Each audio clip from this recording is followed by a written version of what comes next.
Los seres vacíos nos observan. Hasta hoy se registran muchos reportes de actividad paranormal en él.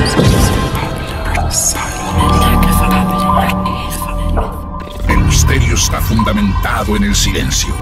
Es divertido asustarse a veces, ¿no? Está aquí. Pero ya es hora de hablarlo entre todos.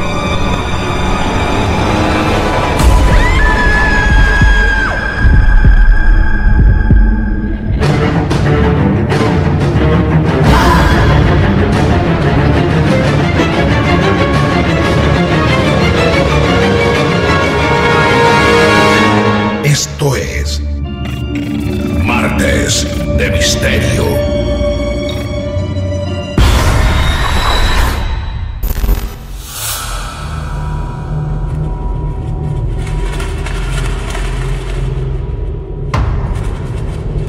Muy buenas noches, amigos y amigas de cualquier parte del mundo. Si llegaron hasta acá, ya saben, y nos eligieron. Somos Martes de Misterio. Mi nombre es Martín Echevarría, @Martín de Radio en redes sociales. Y estamos listos para escuchar otro caso real, otra herencia familiar. Y no hablamos de dinero, hablamos de heredar sensaciones. Sensibilidades tan especiales que el resto de los mortales no tenemos. Otra familia involucrada en un caso paranormal. Es la historia de Juan Pablo, que nos está esperando en algún punto de Buenos Aires, a unos kilómetros nomás de Mar del Plata. Y hacia su historia vamos en este momento. Juan Pablo, bienvenido a nuestro club de amigos. Gracias por tu historia. Hola Martín, ¿cómo te va? Muchas gracias por recibirme. Hace tiempo que quería charlar acá el tema con ustedes y compartir con más personas acerca de lo que me había pasado anteriormente a mí y a mi familia. Bueno, a la familia también. Qué interesante entonces. Muy bien. Juan Pablo, ¿dónde estamos llamando exactamente nosotros? Desde Buenos Aires, de Sarandí, Avellaneda, para ser exacto. Muy bien, Sarandí, perfecto. Buenos Aires. Ahí está Juan Pablo, que tiene ¿cuántos años? 23. Ajá. ¿Y esta historia es desde hace muchos años? La historia, sí, desde aproximadamente 6, 7, 8 años empezó todo. Ahí entonces nos vamos a ir ubicando. En algún momento Sí. También Juan Pablo va a traer a su familia a esta historia, porque parece que hay varios testigos. Así que desde donde quieras vos, te escuchamos. Vale, todo empezó, como te indiqué anteriormente, tenía 6, 7 u 8 años. Fuimos, nosotros somos de viajar mucho hacia la playa. Bueno, éramos mucho de viajar hacia la playa en Ajá. Venezuela. Y hubo un día de que no pudimos tomar el colectivo o el autobús, como le decimos nosotros, hacia donde nos íbamos a quedar. Y nos tuvimos que quedar en otro pueblo. Ah, perdón, Nosotros- ¿vos sos venezolano? Sí. Ah, mirá, pequeño detalle. Esta historia no es en Buenos Aires. No, la mayoría no. Muy bien. Entonces, ¿esto comienza en qué parte de Venezuela? Se llama Falcón, es como Bien. la costa. En la costa venezolana. Perfecto, bueno. Sí. Ahí estamos con vos entonces. Bueno, fuimos hasta Coro, que vendría siendo la capital de Falcón, y nos tuvimos que quedar hospedados en un hotel, digamos que un hotel 2 estrellas, bastante chico, pero era como un hotel para pernoctar, para pasar la noche. Se hicieron aproximadamente 2, 3 de la mañana. Yo estaba dormido como en la puerta que daba hacia el pasillo. Era un hotel con 1, 2, 3, 4 camas tenía adentro. Por eso había poco espacio y yo estaba en la cama que estaba al lado de la puerta. Comienzo a escuchar pasos en la parte de afuera, comienzo a escuchar que tocaban las demás habitaciones y yo despierto a mi mamá y le digo que algo está pasando, que escucho gente, que tocan las habitaciones, pasos que van y vienen. Mi mamá, obviamente, como ya había visto varias cosas de esto porque ella es materia, está acostumbrada, me dice, no, son borrachos, o sea, personas que están ebrias, que van y vienen, no les prestes atención. Yo, bueno, está bien. Me quedo dormido, a la media hora me despierto y ahí fue cuando me di cuenta que no eran personas porque yo estaba al lado de la cama de mi mamá, que estaba durmiendo con mi papá, y cuando volteo, estaba todo oscuro, pero logro ver un gato negro, pero con los ojos rojos, sobre el pecho de mi papá, viéndome fijamente. Qué increíble esto. Cosa rara. Gato, o lo que vos interpretaste, un gato con ojos rojos sobre el pecho de tu papá. Sí, sobre el pecho de mi papá y me veía fijamente a mí. Yo no me quise mover, obviamente, era un niño y yo lo que veía era el gato viéndome y no se iba y estuve 1 hora viéndolo fijamente por el miedo, ni siquiera me quería tapar. Según uno cuando está niño se tapa y bueno, las cosas pasan. Pero no, en este caso tenía como parálisis, la famosa parálisis de sueño que se da, pero lo sentí ahí. Tenía escalofríos, tenía mucho frío, a pesar de que allí es como si fuese verano, día y noche, tenía frío y no pude despertarlos, obviamente no los iba a despertar, tenía mucho miedo de lo que pudiera hacer el gato. ¿Qué hacía mientras tanto? ¿Estaba inmóvil? ¿Se movía? Sí. ¿Veías que respiraba algo? No, únicamente estaba inmóvil viéndome fijamente a los ojos a mí. ¿Y nunca te dejó de mirar en todo ese tiempo? No, nunca. Solamente me veía y yo pude conciliar el sueño, pude dormirme entre el miedo. Me despierto en la mañana, primero que todo, lo que hago es despertar a mi mamá y le digo, mamá, vi un gato negro con los ojos rojos en el pecho de mi papá. Obviamente mi mamá despierta a mi papá y comenzamos a buscar por toda la habitación algún hueco donde se haya podido meter, pero no, o sea, la ventana, la única ventana que tenía la habitación, estaba sellada con ladrillos y no había huecos por debajo de las camas como por donde pudiera pasar, y en el baño tampoco había ventana. Sí, esa fue, digamos, como que la apertura a todo lo que me he venido pasando hasta hace unos meses. Desde ese día. La segunda historia, nosotros nos mudamos a un departamento nuevo. Los primeros que entraron en ese departamento fuimos nosotros, o sea, nosotros inauguramos la casa prácticamente. Uh-huh. Y no es como que pueda decir, vivió alguien, aparecieron cosas ahí, no. Después de esa experiencia del gato, nosotros terminamos el viaje, volvemos. Yo comienzo en las noches a ver sombras. Yo estaba dormido en mi habitación, dormía con mi hermano en la parte de abajo, como una litera, pero yo dormía en la parte de abajo que estaba pegada al suelo. Y yo veo una sombra pasar que viene de la sala. Al frente de la habitación de nosotros está la habitación de mi mamá, que duerme con mi papá. Pasa una sombra y se para enfrente de la habitación de mi mamá. No se mueve, yo me debía despertar porque quería ir al baño. Apenas yo veo que hay una sombra, mi hermano está dormido, era una sombra alta de 1,80 aproximadamente, delgada, parada enfrente del cuarto de mi mamá. Se notaba que era la espalda, o sea, como pude verlo, era la espalda, estaba viendo hacia el cuarto de mi mamá. Ahí sí mi reacción fue, me tapo, porque tenía miedo. A los 15 minutos me vuelvo a asomar y veo que la sombra está pasando hacia el cuarto de mi abuela. Me vuelvo a asustar porque es como, mi hermano sigue aquí, mi papá no es tan alto y tampoco es delgado. Y yo, bueno, me vuelvo a tapar. Cuando ya vuelvo a abrir yo, o sea, que me destapo diciendo, es imposible, no puede haber algo, mi hermano está durmiendo, viene la sombra entrando hacia el cuarto mío. ¿Cuando volvés a mirar? Sí, cuando vuelvo a mirar, viene entrando, saliendo del cuarto de mi abuela, entrando al cuarto mío. Ahí sí mi reacción fue como hacerme una pelotica y arroparme completo y no moverme por ninguna razón, como metiendo los pies para no sentir de que me vaya a tocar o algo. Qué desesperación ese momento en el que no querés ver, pero tampoco querés sentir que algo te toque, ¿no? Sí, es algo que hasta el día de hoy tengo como la sensación de que no quiero que nadie me vaya a tocar en ningún momento durante la noche.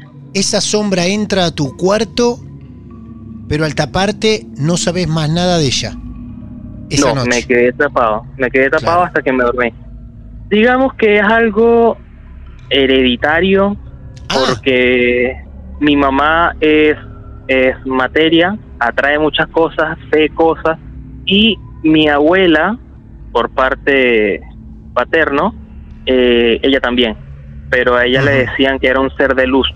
Ah, bien. Cuando vos decís que tu mamá es materia, es por esto, que tiene esta facilidad, lo que a veces llamamos sensibilidad diferente, ¿no? De sentir, de percibir o de ver. Ambas, todas, sí. Todo eso. Muy bien. Es una persona que atrae todas esas entidades y tiene la facilidad de hacer viajes astrales también, cuando quiera. Claro. ¿Lo de la sombra se lo contás a tu mamá entonces? En la mañana me despierto, sí, se lo cuento a mi mamá, pero tenía una duda por la forma en la que era la sombra. Y yo le pregunto, mamá, por casualidad soñaste con mi abuelo? Y me dice, sí, soñé que tu abuelo me estaba llamando, me estaba tocando la puerta. Y ok, no le digo más nada. Voy al cuarto de mi abuela y yo le digo, abuela, ¿por casualidad usted soñó con el abuelo? Sí, soñé que me estaba llamando, pero lo escuchaba lejos. Yo, ok, no le digo nada. Al último que le pregunto es a mi hermano, que duerme en la misma habitación que yo, y le digo que si había soñado con el abuelo. Él me dice que no, él nunca ha pasado por ninguna de estas situaciones, y yo, bueno, está bien. Al final de eso, yo como que reúno a mi mamá y a mi abuela en la sala y le digo la situación que te conté, vi la sombra en el cuarto tuyo, mamá, y en el cuarto de usted, abuela. Y ahí fue cuando mi mamá dijo, con razón, porque sí, sentía que estaba cerca y me estaba llamando, quería hablar conmigo. Y ahí fue cuando me di cuenta que siempre que veía una sombra en la casa, era mi abuelo. El abuelo rondando por la casa.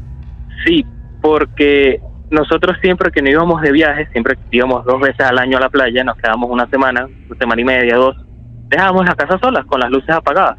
Cuando siempre veníamos de viaje, los vecinos le decían a mi mamá que habían visto un señor alto, delgado y canoso asomado por la ventana. Pero el único que tenía las llaves de la casa era mi tío, que es 1.60, gordo porque es gordo, y no era canoso. Y ahí nos dimos cuenta que toda la descripción que le daban a mi mamá, describían a mi abuelo. Siempre estaba en la casa. ¿Tu abuelo falleció en esa casa? No. Nosotros vivíamos antes en otro barrio como a 45 minutos, y él falleció cuando yo tenía 3 años. Pero siempre lo veían en la casa cuando nosotros no estábamos. El hombre cuidaba la casa. Tu abuelo se mostraba tanto que hasta lo veían los vecinos. Sí, y no solamente en la casa.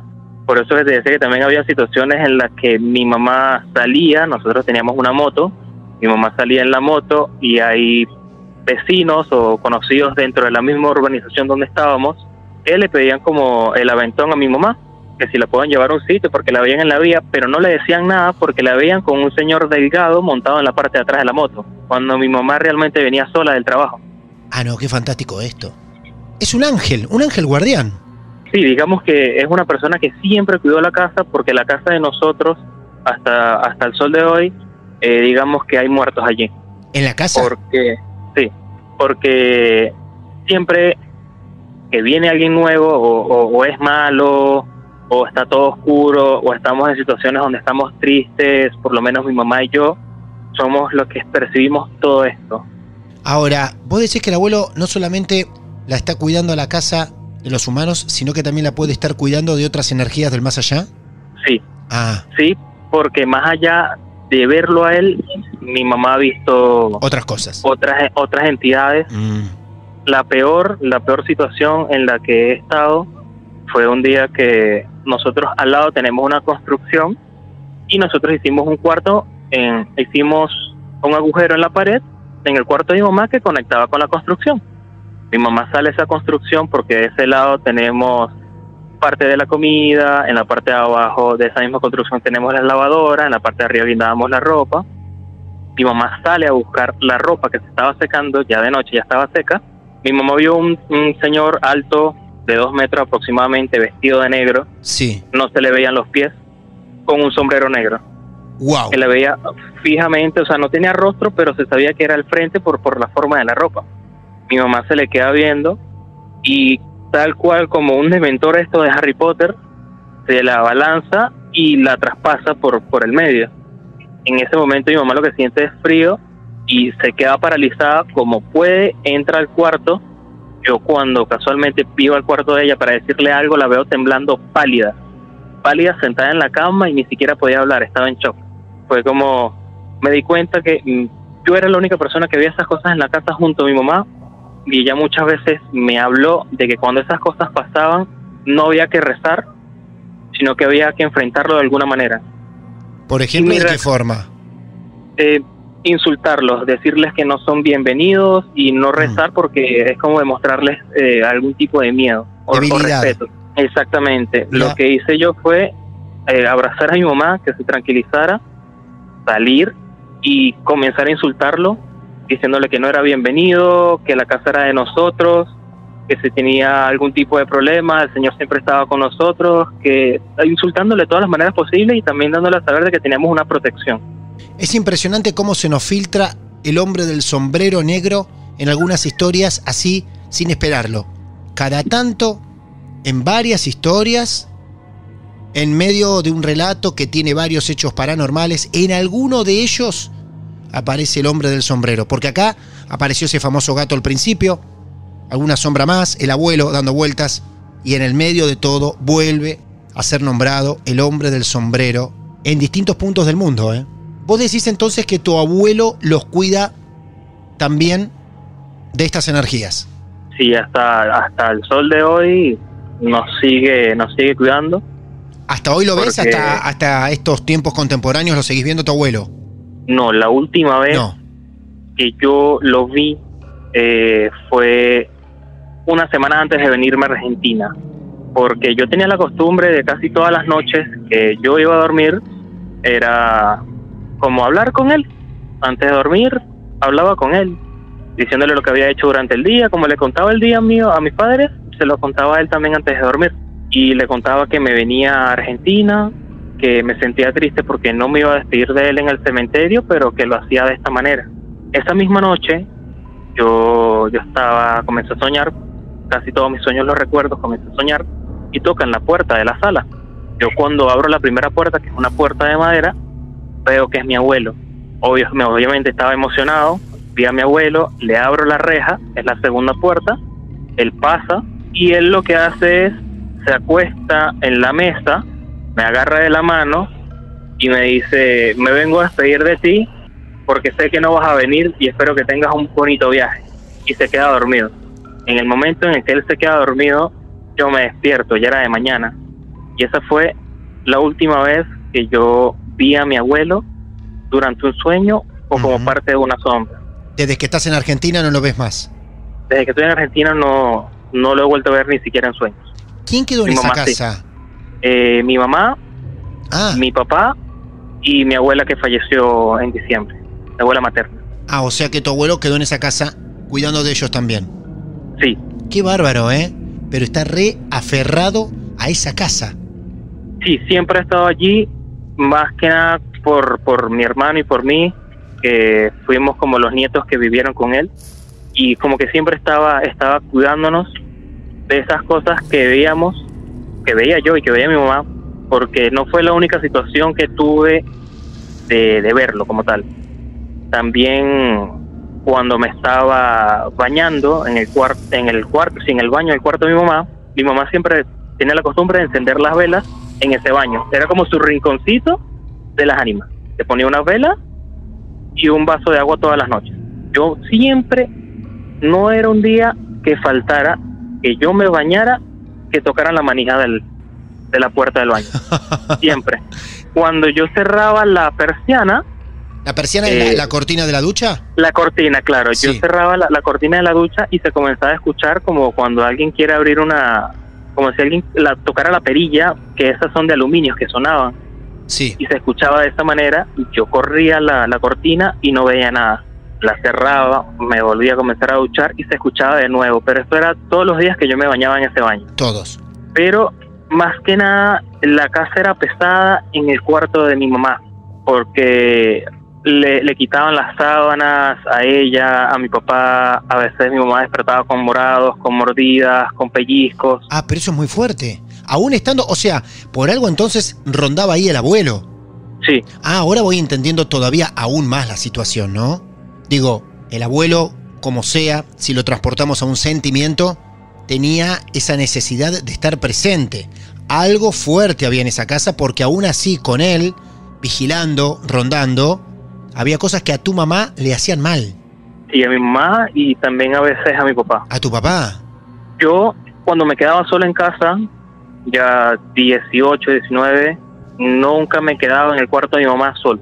Jamás. Estando solo en casa.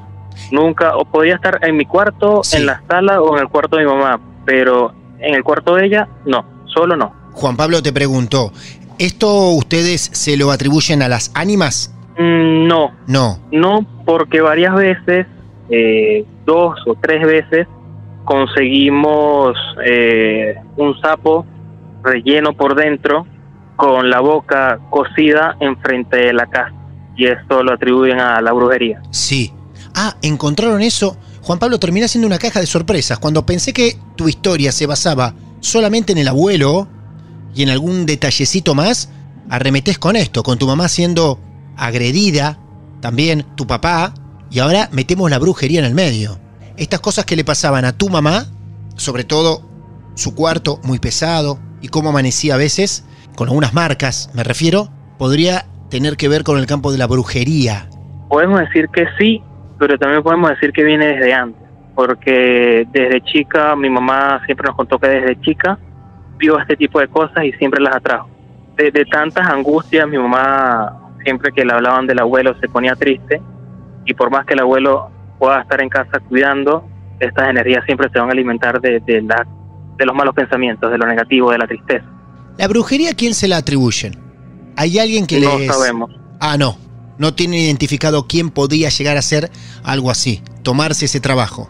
No, realmente no sabemos. ¿En la puerta de tu casa aparecía eso cada tanto? Apareció 2 o 3 veces, pero nunca le prestamos mucha atención. Mi mamá lo que hacía era botarlo, pero no lo quiero atribuir totalmente a lo que pueda hacer la brujería, porque como indicamos, como que atraíamos estas cosas. Hubo una situación, lo que te indicaba por el cuarto de mi mamá, era que yo un día me levanté, tenía 17 años aproximadamente, agarro mi almohada y mi sábana, y como si fuese un niño chico, me fui al cuarto de mi mamá, como a acostarme con ellos. Eran como las 6 de la mañana. Ellos estaban saliendo porque tenían que ir a trabajar. Justamente ellos salen de la casa, o sea, se cierra la puerta, a mí me levantan el colchón por una esquina y lo dejan caer. Ah, no. Digamos que levantaron el colchón unos 40 centímetros en una esquina y lo dejaron caer, conmigo encima. Y yo, acostumbrado a las situaciones, agarré mi almohada, agarré mi sábana, normal, y me fui caminando del cuarto y me acosté en mi habitación como que si nada hubiese pasado. Eso. Gran idea cambiar de cuarto otra vez. Son situaciones en la que podían pasar tanto allí o en la casa de mi abuela paterna, que ella es la que le decían que era un ser de luz, pero ella nunca me contaba nada a mí. Nunca me contaba nada a mí, sino que se lo contaba o a mi mamá o a mi papá, pero a mí nunca. No sé si era por cuidarme. Cuando llegas a Buenos Aires, ¿se tranquiliza un poco todo esto? Sí, pero esto que te conté es como la mitad del vaso, porque la peor situación que yo viví fue en la casa de un primo. Estaba mi tía, que era la hermana de mi abuela paterna, estaba el hijo de ella, que nosotros le decimos el negro, en esta historia la vamos a llamar el negro, con su esposa, el hijo de él, que se llama Juan Pablo, igual que yo. Estaba mi primo, Samuel y Samar, que somos de la misma edad los 3, y un amigo de Samuel. Estábamos todos en casa. Nosotros nos quedamos dormidos en el cuarto de mi tía. En el cuarto de mi tía estaba mi tía dormida en el medio, en una hamaca estaba dormido Samuel, yo estaba al lado de mi tía con el amigo de Samuel, y en el suelo, en una colchoneta, estaba mi prima, que quiso dormir con la niña, que es la hermanita de Samuel, que se llama Sara. Nosotros comenzamos entre los muchachos a hablar de brujería, a decir que los gritos, que la gente loca, que cómo es posible que crean en eso. Como adolescentes, nosotros burlándonos de eso, como sin creerlo. ¿Qué sucede? Luego de que nosotros empezáramos a burlarnos de eso, comenzamos a escuchar un grito afuera de la casa. Y ahí dijimos, no, quizás es una vecina que está loca, o qué sé yo, intentaron robar a alguien y por eso la chica estaba gritando. Y cada vez el grito se escuchaba más cerca de la puerta de la casa. Y ahí decidimos como dejar de bromear con eso y decidimos dormir.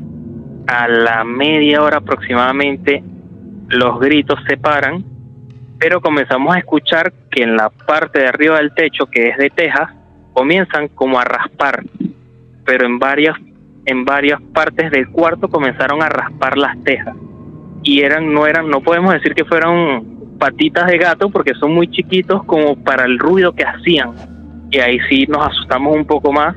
Dejaron de tocar lo que sería el techo, y ya la situación no estaba fuera de la casa sino adentro, porque comienza a sonar estos palos de escoba, los cepillos que son de madera.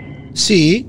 Se comienzan a escuchar que están pegando la madera como tal contra el suelo en la cocina de la sala, y pegaban y lo pegaban una y otra vez. Así estuvo como 5 minutos. Nos levantamos todos y dijimos, vamos a ver qué está ahí, o sea, entre todos vamos a ver qué pasa. Y entre el miedo decidimos no, cerramos la puerta y decimos no, o sea, no vamos a hacer nada, vamos a quedarnos acá, vamos a dormir, somos nosotros que tenemos sueño. A la hora aproximadamente, mi prima, Isamar, me despierta, porque como que ya sabe todas estas cosas que yo había visto, y me despierta a mí por confianza, porque Saraí, la niña tendría aproximadamente 3, 4 años, estaba sentada, o sea, sentadita en la cama, viendo hacia abajo con todos los pelos hacia adelante. Y yo la veo y yo me quedo como en shock, o sea, como, ¿qué le pasa a la niña? Yo la movía y, hey, despierta, ¿qué pasa? Y la niña, nada, no reaccionaba. Nada, claro. Yo despierto al hermano y le digo, Samuel, o sea, ¿qué le está pasando a tu hermanita que no reacciona? Mira cómo está. Me dice, no, quizás está soñando. Yo, pero vela cómo está. Y él la comienza, Saraí, hey, mírame. Y la niña nada. Y José Luis, el amigo de nosotros, le dice, en estas situaciones no la llames por su nombre. O sea, dile como tú quieras, pero no la llames por su nombre. Y ahí comenzamos entre todos, mi niña, mi amor, hey, míranos, ¿qué pasa? Y la movíamos, la jamaqueábamos de un lado a otro, la empujábamos, la agarrábamos y no reaccionaba. En ese momento, mi prima Isamar dice, no, voy a llamar al negro. El negro era como el más católico de todos allí en la casa, y apenas abrimos la puerta, mi prima y mi primo Samuel escuchan que dicen, no, la voz de un hombre, pero un hombre mayor, y el único hombre que había en esa casa de 30 años en adelante era el negro, y estaba en otra habitación durmiendo con su esposa y su hijo. Y nos quedamos como en shock. Ellos me dicen lo que pasó porque yo no lo escuché, y como que bueno, vamos a intentar nosotros a despertar a la niña. La niña sigue en esta misma posición, viéndose abajo, moviéndose hacia adelante y hacia atrás. Ahí sí decidimos, no, vamos a llamar al negro. Vuelven a decir que no, ahí sí lo escuchamos todos, buscamos al negro, apenas entra el negro al cuarto, ve lo que está haciendo, la carga, y la niña todavía no reacciona. ¿No reaccionaba todavía? No reaccionaba. Él la carga, le pone como el dedo pulgar en la frente y le dice en la señal de la Santa Cruz, y comienza, apenas dice la señal de la Santa Cruz, la niña levanta la cabeza, tenía los ojos negros en su totalidad, la niña levanta la cabeza y comienza a llorar, pero es como que los ojos, no era todo negro, como que si la pupila hubiese expandido por todo el ojo era negro, y apenas le hace la señal de la Santa Cruz en la frente, la niña comienza a llorar desconsolada, no sabía lo que había pasado. Le rezamos, a la niña pudo dormir. Yo tenía estas cadenas, una cadena de plata con la cruz que me había regalado mi abuela paterna, y yo se la coloqué para que la niña pudiera dormir, que no le fuese a pasar nada. Yo la acuesto, le digo, no, acuéstate tranquila, vas a tener esto, vas a dormir bien. Esa noche la niña en ese momento se quedó dormida otra vez. Yo me voy a la sala con el negro porque él estaba preocupado, y los demás tenían sueño, y yo dije, no, o sea, no voy a dejar al negro solo porque sabe lo que está pasando. Me voy con él a la sala, intentamos encender la luz de la sala y no prendía. Cuando durante la cena nosotros estábamos comiendo y la luz estaba perfecta, y el bombillo lo habíamos cambiado hace 2 días, era nuevo, no se pudo haber quemado, y no quería encender, ninguna luz de la sala quería encender, estaba toda oscura. La única que encendía era la de los cuartos, pero la de la sala no. Nos quedamos hablando a oscuras aproximadamente 30 minutos, y después que terminamos de hablar, las luces encendieron todas las de la sala. De película, ¿eh? ¿Cuántos años tenías ahí, Juan Pablo? 16. 16. Sí, esa fue la peor experiencia que tuve, y fue una experiencia que vivimos todos los que estábamos en esa casa. Todos, con tantos testigos. Esa mañana yo le cuento a mi mamá lo que había sucedido. Mi mamá estaba dando clases en la universidad, y ella se consigue una amiga que es medium, que también era profesora en la universidad. Esa profesora conocía a mi hermano, pero no me conocía a mí, porque mi hermano estudiaba en esa universidad. Esta persona se le acerca a mi mamá y le pregunta, ¿cómo está tu hijo? Y mi mamá le contesta por mi hermano, que es el que conoce, y le dice, bien, en la casa, está descansando, tiene clase en la noche. Y me dice, no, Kevin no, el otro. Mi mamá me pregunta como extrañada, ¿conoces a mi otro hijo? Y ella me dice, tu hijo está en un lugar oscuro en este momento, y lo que te recomiendo es que lo busques lo antes posible y que le digas a la persona a cargo de esa casa que esconda todos los objetos filosos, tijeras, tenedores, cuchillos, todo lo que pueda cortar, que lo esconda, porque algo va a pasar si no lo hace. Esa persona a mí no me conocía y tampoco sabía dónde estaba yo. Ese mismo día mi mamá me busca y le decimos al negro que esconda todo por precaución a lo que nos había dicho la señora, que ni siquiera sabía la situación que había sucedido. O sea, le dijo todo a mi mamá antes de que sucediera. ¿Pero quién era esa señora? ¿Cómo aparece de golpe? ¿Dónde se la cruza tu mamá? ¿En la facultad? En la universidad, sí, porque era profesora también. Ah, era profesora también. Pero mi mamá no le hablaba de esto a nadie. La persona únicamente la afrontó y le dijo todo antes de que mamá le contara. Ese mismo día, aproximadamente 10 de la mañana, después de que desayuné, mi papá me estaba buscando. Pero como te digo, o sea, estoy un poco acostumbrado en ese aspecto. No sé si recuerdas cuando fue el apagón que fue acá en Argentina, Brasil, Paraguay. A nosotros la comida que teníamos en el refri se dañó porque era comida congelada y se dañó porque quedó mucho tiempo. O sea, como que toda la carne que teníamos la perdimos. Mi mamá nos manda una nota de voz desde Venezuela, estando preocupada por la situación, que se nos había dañado la comida, que era algo muy triste. Mi mamá estaba sola en casa en ese momento y de fondo se escucha una risa. Y mi hermano me muestra la nota y me dice, Juan, ¿tú escuchas esto? Se escucha la risa como una señora mayor, pero una risa malvada, burla, una risa en burla. Y luego yo le digo, sí lo escucho. Mi hermano le manda una nota a mi mamá diciéndole, mamá, por favor mándame otro audio, porque se escucha a alguien de fondo, ¿estás sola en casa? Y mi mamá nos manda otro audio diciéndonos, sí, hijo, estoy solo acá en la casa.